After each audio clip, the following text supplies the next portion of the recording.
Biz Qirg'iziston Respublikasining eng olisgi oblasti, Batken oblastini Laylak rayoni Isfana shahrida yashaymiz. Bizda bir poliklinika bo'lib, unda 70 sotrudnik ishlaydi. Bizning Batken oblastimizda ham butun dunyoga pandemiya bo'lgan koronavirus qatalgan.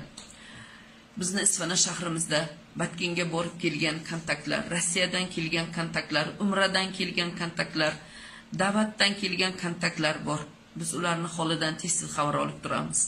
Yana kunda kasallarni priyom qilamiz. Ammo bizda kunda almashmasdan kiyadigan xalatimiz bilan maskamizdan boshqa hech qanday formamiz yo'q. Agar bizga yordam bersangiz juda ham minnatdor bo'lardik. Bizga bir kunlik xarajatimiz uchun 70 sotrudnikka 70 ta bir marta kiyib tashlaydigan xalat, 350 maska, 350 perchatka, 70 antiseptik, 50 ta gradusnik, 100 ta shpatel bir kunlik xarajatimiz uchun kerak. Agar yordam bersangiz juda minnatdor bo'lardik. Alloh sizdan rozi bo'lsin. Rahmat.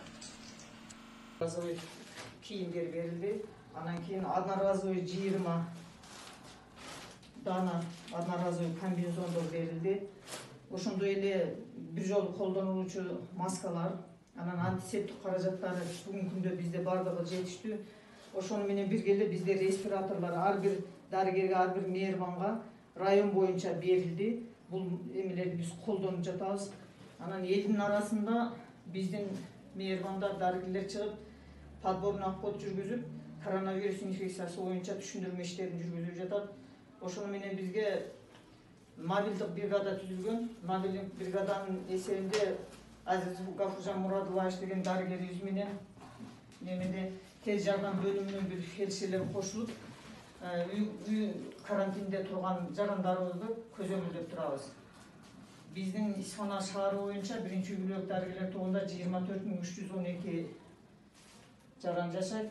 Бардыгы түшүндүрмө иштерин жүргүзүп бүттүк.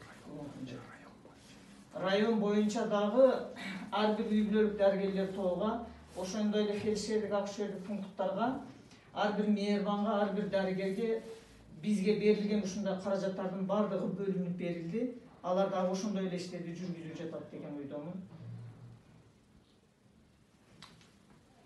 Рахмат, ажа.